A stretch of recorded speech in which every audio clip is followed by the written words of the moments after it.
ये एक atheist channel है जो इस्लाम की सच्चाई मुस्लिम लोगों तक पहुंचाकर उन्हें ह्यूमैनिस्ट और रैशनलिस्ट बनाने की कोशिश करता है। हमारा मकसद मुस्लिम लोगों के प्रति किसी तरह की नफरत फैलाना या उन्हें नीचे दिखाना नहीं है।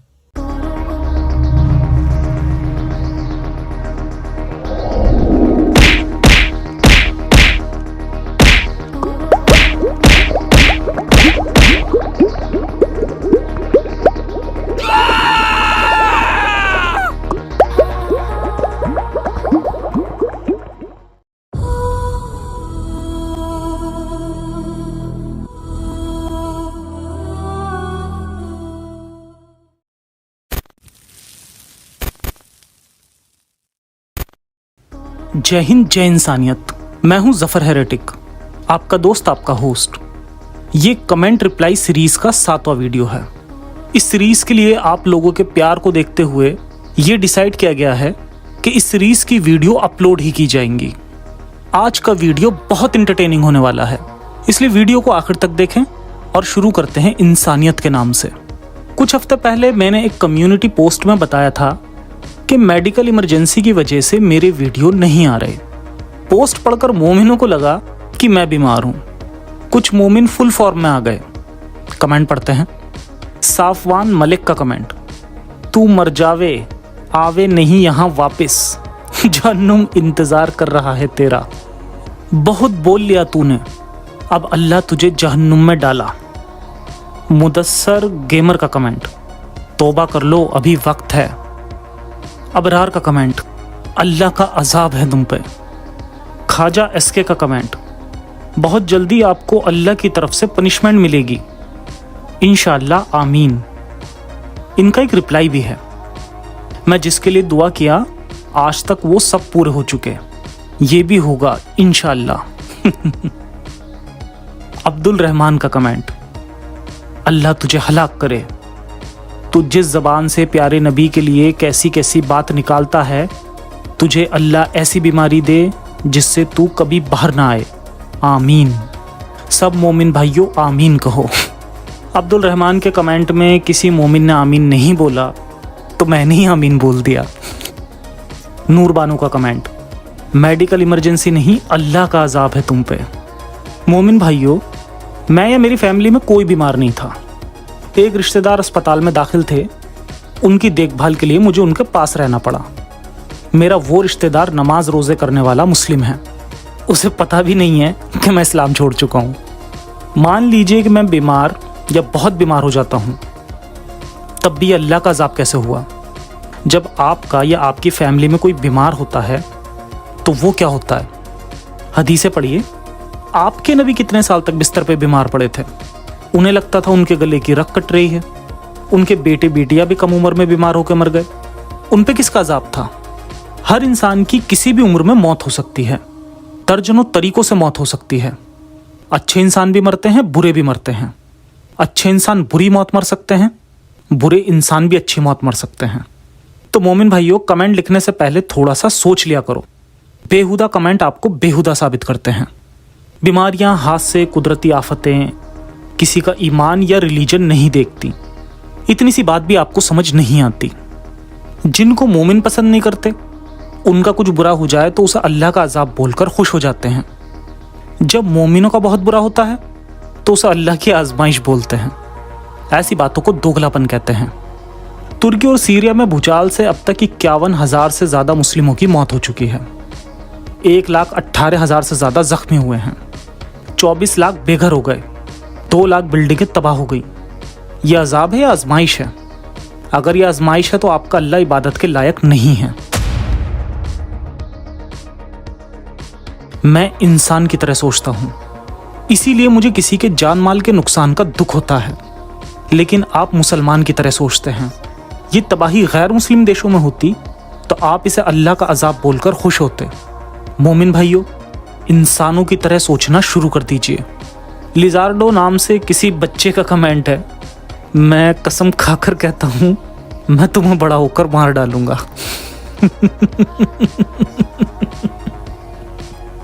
लिजार्डो बेटा, इस्लाम यही सिखाता है, इसलिए मेरे जैसे लोग इस्लाम के खिलाफ हैं। मेरे जैसे लोग चाहते हैं कि हमारे बच्चे पढ़ लिख कर अच्छे इंसान बने। वो इंसानियत के दुश्मन ना बने। हमारे बच्चे ज़िंदगी की कदर करें, मरने मारने की बातें ना करें, और इसीलिए हम जान जोखिम में डालकर ये काम कर रहे हैं। और एक बात और, बहुत अच्छे और कामयाब इंसानों का नाम भी लिज़ार्डो है, और छिपकली जैसे एक मॉन्स्टर का नाम भी लिज़ार्डो है। तुम क्या बनना चाहते हो, तुम सोच लो। मेरे मुताबिक तुम इंसान के रूप में पैदा हुए हो तो तुम्हें इंसान ही बनना चाहिए। M2 अली व्लॉग जी का अच्छा कमेंट है, इनके सवाल पढ़ता हूँ। जफ़र भाई, क्या आप मुस्लिम हैं? माना कि मज़हब और कुरान गलत है, तो हम किस मज़हब को माने? अगर एक्स मुस्लिम बनेंगे तो किस मज़हब को मानेंगे? ये सवाल 99% लोगों के दिमाग में होगा, इसे कवर करें। अली भाई, मैं मुस्लिम ही था, लेकिन अब एक्स मुस्लिम हूँ। इस्लाम छोड़कर किसी रिलीजन को माने या कौन सा रिलीजन सही है? इस तरह के कई कमेंट होते हैं। एक्स मुस्लिम होने का मतलब है अंधे अकीदे और इंसानियत विरोधी आइडियोलॉजी को छोड़ना। एक्स मुस्लिम होने का मतलब है सच्चाई और इंसानियत से रिश्ता जोड़ना। ज़मीन पे जितने भी सोशल एनिमल्स हैं उनके कायदे कानून होते हैं जिसे सब ईमानदारी से फॉलो करते हैं। इंसान भी सोशल एनिमल है जो कई किस्म के सिस्टम में रहता है, family system, social system, constitutional system वगैरह वगैरह। हर इंसान को सिस्टम को फॉलो करना चाहिए, किसी मज़हब को फॉलो करने की ज़रूरत नहीं है। अखलाक मज़हब नहीं सिखाता, अखलाकी होना इंसानी ज़रूरत है। गैर अखलाकी इंसान को फैमिली और सोसाइटी एक्सेप्ट नहीं करती, कानून भी उसे सज़ा देता है। इसलिए अखलाक के बगैर इंसान सर्वाइव नहीं कर सकता। रिलीजन के बारे में अल्फ़ा के मैसेंजर गिब्राइल जी के विचार। रिलीजन बुरे लोगों को अच्छे इंसान नहीं बनाता। रिलीजन अच्छे इंसानों को अंधविश्वासी, फिरकापरस्त और कट्टर बनाता है। रिलीजन इंसानियत नहीं सिखाता। रिलीजन दूसरे रिलीजन वालों से नफरत करना सिखाता है। दुनिया में 200 करोड़ से ज़्यादा लोग नॉन रिलीजियस हैं। रिलीजन को फॉलो करने की ज़रूरत नहीं है। अच्छाई, सच्चाई, इंसानियत और देश के संविधान को फॉलो करने की ज़रूरत है। मेरे वीडियो आदम और हव्वा में न्यू लाइफ ने कई फनी कमेंट किए हैं।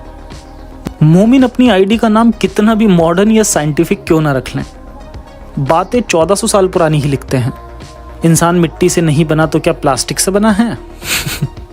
न्यू लाइफ जी, आपको न्यू लाइफ बोलना न्यू लाइफ की तौहीन है, तो मैं आपको ओल्ड लाइफ बोलूँगा। ओल्ड लाइफ जी, इंसान मिट्टी या प्लास्टिक से नहीं बना। इंसानी जिस्म का 99% हिस्सा oxygen, hydrogen, nitrogen, carbon, calcium और फॉस्फोरस से बना है। बाकी का 1% भी दूसरे एलिमेंट से बना है। बंदर, चिंपैंजी, गोरिल्ला भी इन्हीं एलिमेंट से बने हैं। एलिमेंट्स कैसे बने ये आपको समझ नहीं आएगा।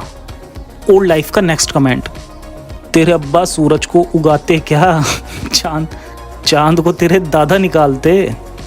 ओल्ड लाइफ जी, चांद और सूरज ना तो उगते हैं और ना ही निकलते हैं, ना कहीं छुपते हैं। वो हमेशा होते हैं, ज़मीन के घूमने की वजह से हमें दिखाई देने बंद हो जाते हैं। नेक्स्ट कमेंट, लेमन में खट्टापन कैसे, मिर्ची में तेजपन कैसे? तेरे बाप ने मिर्ची को तेज करा क्या? ओल्ड लाइफ का नेक्स्ट कमेंट, पहले ज़मीन जिन्नों के रहने की जगह थी, बाद में अल्लाह ने उसे जानदार के लिए डेवलप किया। 6 दिनों में ऐसा है वो। ओल्ड लाइफ जी, अल्लाह ने 6 दिनों में ज़मीन को डेवलप कर दिया, लेकिन पिछले 1400 साल से दिमागों को डेवलप नहीं होने दिया। आप अपनी आईडी का नाम बदलकर 6th सेंचुरी लाइफ रख लीजिए, आपके लिए वही सूट करेगा। नफीस आलम का कमेंट, इसका मतलब 120 करोड़ पॉपुलेशन बेवकूफ़ और तुम एजुकेटेड पर्सन। अगर तुम्हें शक है तो जुमा की तकरीर में आ जाओ, फिर बताते हैं ट्रांसलेशन कुरान की। नफीस आलम जी, आपका कमेंट मोमिन पढ़ लेते तो आप पे लानत डालते। आपने 200 करोड़ की मुस्लिम आबादी को 120 करोड़ लिख दिया। मोमिनों के लिए पॉपुलेशन ही प्राउड की बात है। आपने तो प्राउड को 40% कम कर दिया। मोमिनों की नज़र में गुनाह ही है। आप जुमे के दिन मस्जिद में मुझे जो ट्रांसलेशन बताना चाहते थे वो मुझे पता है। कुरान की असली टीचिंग्स और ट्रांसलेशन वही है, बाकी तो सब हेरा फेरी है। आरिज मंसूरी का कमेंट, पूरे इब्लीस के अंडर हो तुम, इसलिए अल्लाह ने तुमसे बुद्धि सोचने की ताकत ले ली है, ऐसे ही मरोगे कुफ्र में। आरिज मंसूरी जी, अगर मैं इब्लीस के अंडर में आ गया था तो अल्लाह को मुझे सोचने की ज़्यादा ताकत देनी चाहिए थी ताकि मैं इब्लीस की पकड़ से छूट पाता। अल्लाह ने तो उल्टा किया, मेरी सोचने की जो ताकत थी वो भी छीन ली। यह आपके अल्लाह की गलती है। वैसे मैं इब्लीस के अंडर में नहीं हूँ, मैं गिब्राइल जी के अंडर में हूँ। जो लोग इब्लीस के अंडर में हैं उन्हें सोचने की ताकत दे रहा हूँ। मैं उन्हें सच्चाई बता रहा हूँ ताकि वो कुफ्र में ना मरें। सलमान रज़ा का कमेंट, जब क़यामत आएगी तो ज़फ़र की बातें सुनने वालों को बहुत पछतावा होगा, इंक्लूडिंग ज़फ़र। सलमान रज़ा जी, आप भी मेरी बातें सुनते हैं, अपने आप को भी इंक्लूडिंग कर लो। तहमुल तमजीद का कमेंट, अगर अल्लाह नहीं है तो पूरा वर्ल्ड कहाँ से आया? तू बताएगा बिग बैंग से आया, लेकिन बिग बैंग जिन चीज़ों से हुआ वो कहाँ से आया? प्रॉपर जवाब चाहिए मुझे। तैमूल भाई, जिनको अपने सवालों के जवाब चाहिए होते हैं वो कमेंट बॉक्स में सवाल नहीं पूछते, वो जवाब खोजते हैं। अब तो किताबें भी पढ़ने की ज़रूरत नहीं है, आप यूट्यूब पे सवाल लिखिए, आपको साइंस चैनलों के हिंदी में वीडियो मिल जाएंगे, उनमें एनिमेशन के साथ में अच्छे से समझाया होगा, प्रॉपर जवाब मिल जाएगा। तेशिश खान का कमेंट, तू घबरा मत, बस अपनी मौत का इंतज़ार कर। जब तू कब्र का नज़ारा देखेगा ना, तब तेरे पास तौबा के लिए वक्त ही नहीं होगा। तेशिश खान जी, घबराते वो हैं जो ऐसी बकवास और वाहियात बातों पर अंधा यकीन करते हैं। मैं नहीं घबराता क्योंकि मुझे पता है कि ये हद दर्जे की बकवास है। मरने के बाद मेरा जिस्म मेडिकल कॉलेज में रहेगा, क्या फरिश्ते और नबी अस्पताल में भी आएंगे? मोमिन कब्र और जहन्नुम का ऐसा डर दिखाते हैं जैसे कि सब कुछ अपनी आंखों से देख चुके हों। मोमिन भाइयों, कब्र और जहन्नुम का कोई वीडियो वगैरह बनाकर लाए हो तो सेंड कर दो, मैं चैनल पे चला दूंगा। अंदाज़े बयां के कमेंट का अंदाज़े बयां देखिए। मैं अपने पूरे होशो हवास में कह रहा हूँ, तमाम कमेंट पढ़ने वालों के सामने, अगर ज़रा सी भी हिम्मत, बहादुरी और सच्चाई है आपके अंदर तो अपना नंबर दे दीजिए, सिर्फ बात करने के लिए। आपका पानी उतार दिया जाएगा कि मोहम्मद क्या है। अंदाज़े बयां जी, मैं आपके अंदाज़े बयां में ही जवाब देता हूँ। मैं अपने पूरे होशो हवास में तमाम व्यूअर्स के सामने कह रहा हूँ कि अगर आप में ज़रा सी भी हिम्मत, बहादुरी और सच्चाई है तो किसी डिबेट वाले एक्स मुस्लिम चैनल पे डिबेट कीजिए, आपका पानी उतार दिया जाएगा कि मोहम्मद क्या है। NB का कमेंट, किसी की अच्छाइयों को आपसे बताया नहीं जा रहा तो फिर बुराई भी मत करो। आप हमेशा बुरा बोलते हो इस्लाम के बारे में, क्या इस्लाम के बारे में अच्छी हदीसें और आयतें भी पढ़ते हैं आप? NB जी, एक गिलास में दूध लीजिए, उसमें मलाई और बादाम वगैरह पीसकर डाल दीजिए, फिर उसमें एक चम्मच जहर मिला दीजिए, क्या वो दूध पीने लायक रहेगा? क्या फिर भी आप कहोगे कि जहर मत देखो, इसमें दूध, मलाई और मेवे भी हैं? भाई, इधर तो जहर में एक चम्मच दूध मिला है। दूध समझकर पीने वालों को सच्चाई बताना मेरा फ़र्ज़ है और मैं अपना फ़र्ज़ निभा रहा हूँ। डॉक्टर सजीद का कमेंट, इस्लाम में इतनी बुराई है तो छोड़ दो कि स्पेलिंग गलत लिखे हैं डॉक्टर साहब। खैर छोड़ो, इनका दावा है कि ये डॉक्टर हैं लेकिन बातें मदरसा ग्रेजुएट वाली। फ्रस्ट्रेटेड मोमिनों की तरह कमेंट में स्माइली भी डाली है, सिर्फ एक बात काम की लिखी है। डॉक्टर साहब लिखते हैं, यूट्यूब पर इस्लाम की बुराई करके पैसा कम मिले तो बता देना, मैं डॉक्टर हूँ, मैं थोड़ी चैरिटी कर दूंगा। डॉक्टर साहब, मुझे सच में पैसा कम मिलता है। पिंड कमेंट में पेपाल, फ़ोन पे और बैंक UPI है, पैसे सेंड कर देना, नेक्स्ट वीडियो में नाम लेकर थैंक्स भी बोल दूंगा। मोहम्मद अब्दुल का कमेंट, अबे जाहिल खबीस, तू मुसलमान है या नहीं? तू क्या बताएगा मेरे नबी की शान? जिस अल्लाह के रिस्क से तू सुबह आँख खोलता है उसके हबीब की गुस्ताखी करता है, अल्लाह की तुझ पर लानत बरसे। मोहम्मद अब्दुल जी, मौलवी क्या बताएंगे नबी की शान? नबी की शान हदीसों में मिलती है, नबी की बायोग्राफी में और तारीख़ में मिलती है, मैं वही सब बताता हूँ। आपका अल्लाह किसी को रिस्क नहीं देता। कीड़े मकोड़ों से लेकर हाथी तक जितने भी जानवर हैं सब अपना रिस्क खुद ढूंढते हैं, खुद कमा कर खाते हैं। किसी भूखे को अल्लाह खाना नहीं देता, भूखा खुद खाना हासिल करता है, नहीं तो भूख से मर जाता है। दुनिया में हर मिनट 11 लोग भूखमरी से मरते हैं। अफगानिस्तान, दक्षिणी सूडान, सीरिया और यमन जैसे इस्लामी देश भूखमरी के ज़्यादा शिकार हैं। उन्हें रिज़्क देने के लिए अल्लाह को भेजिए। रियाज अंसारी का कमेंट, तुम चाहे कितना भी कोशिश कर लो पर हमारे ईमान को नहीं ख़त्म कर सकते। कमेंट में रियाज अंसारी ने ईमान की 39 फ़ोटो भी डाली हैं। लगता है इनके पास आम मोमिनों से 39 गुना ज़्यादा ईमान है। मोहम्मद कैफ का कमेंट, तू जो कर रहा है ना बहुत जल्द तुम्हें इसका बदला मिलेगा बेटा। बस तेरी जितनी जिंदगी है तब तक मजे कर ले, कब्र और जहन्नुम तेरी वेट कर रही होगी। यूनिवर्स का कमेंट, भाई मुझे पता है तुम्हें मेरी बात से कोई मतलब नहीं है, लेकिन कब तक करोगे? कभी तो मौत का मज़ा मिलेगा। मोमिन भाइयों, जो भी पैदा हुआ है वो मरेगा भी। अब मेडिकल साइंस की वजह से इंसानों की जो औसत उम्र है वो बढ़ गई है, फिर भी फ़िलहाल कोई इंसान अमर नहीं है। मेरे जैसे जो लोग जानते हैं कि यही ज़िंदगी है, वो ज़िंदगी को सच्चाई के साथ जीकर मरेंगे। आप जैसे लोग झूठ के सहारे झूठी ज़िंदगी जीकर मरोगे।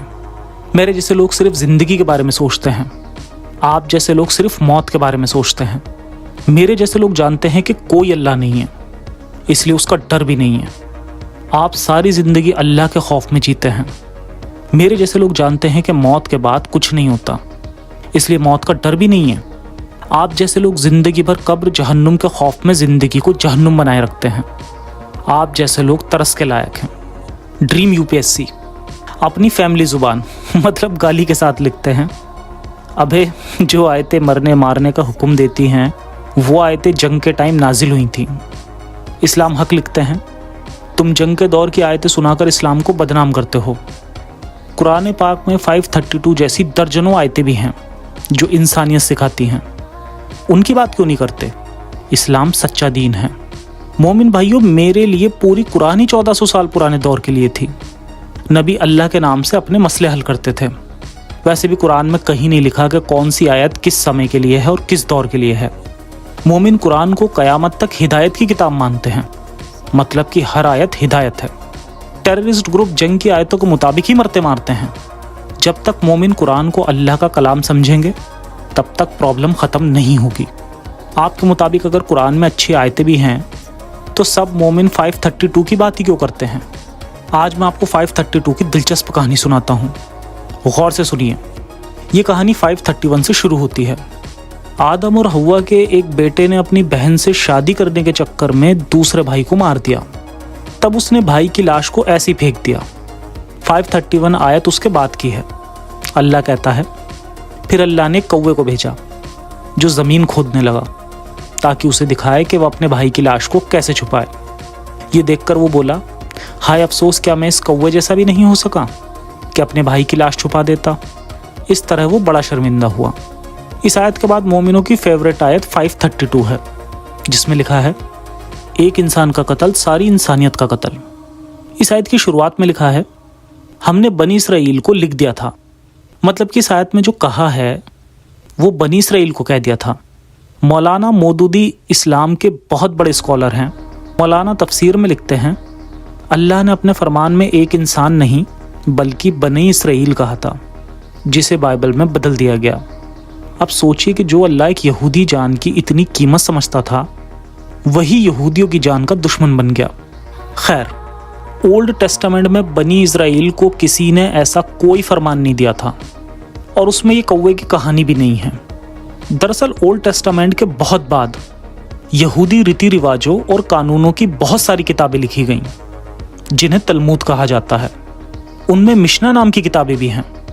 अब मिशना की एक किताब में कौवे वाली ये कहानी लिखी है। उसके नीचे एक यहूदी स्कॉलर जिसे रबी कहा जाता है, उसने एक कमेंट लिखी है, एक इजराइली का कत्ल सारी इंसानियत का कत्ल। एक इजराइली को बचाया, समझो सारी इंसानियत को बचाया। ये कमेंट थी जिसे एक यहूदी स्कॉलर ने लिखा था। अब हज़रत मोहम्मद ने तो खुद कुछ पढ़ा नहीं था, इधर उधर से ही जो बातें सुन लेते थे, अल्लाह के नाम से सुना देते थे। ऐसे में गलती हो जाती थी। उन्होंने कौवे वाली कहानी पे आयतें बना दी और फिर उसके बाद स्कॉलर की कमेंट पे भी आयतें बना दी। इससे पता चलता है कि आयतें कैसे बनती थीं और इससे ये भी पता चलता है कि पढ़ाई क्यों ज़रूरी है। अब ज़्यादातर यहूदी और ईसाई एडम और ईव की कहानी को अफसाना मानते हैं, यानी मिथोलॉजी, लेकिन मोमिनों का दिल है कि मानता ही नहीं। आज के लिए इतना ही। जल्द मिलते हैं कमेंट रिप्लाई के नए वीडियो के साथ। अपना ख्याल रखें। इंसानियत हाफिज़।